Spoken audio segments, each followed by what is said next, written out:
Fest, the beginning of the year celebration that we have with all of our student organizations. There's like 120 organizations and vendors and all of that stuff, and food trucks and inflatables, and it's just our big beginning of the year welcome back.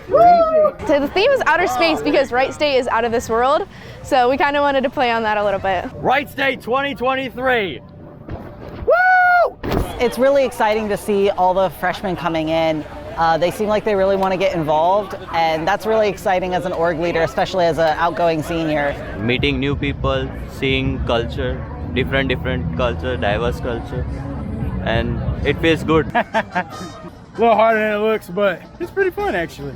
Even if you don't join any of the clubs, it's fun to come out and see what's there. Free snow cone! We have 3 inflatables, we have a double gravity, a laser tag, and then Miracle Makers brought one, and then we have like create your own street sign, and we have 6 food trucks.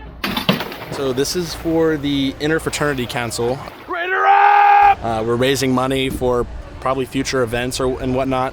And yeah, I'm in here, I guess, volunteering to get dunked. The main purpose of this event is to like show people what we have on campus, so that way they can't say we didn't. I love it. You get to see all the organizations and get free stuff.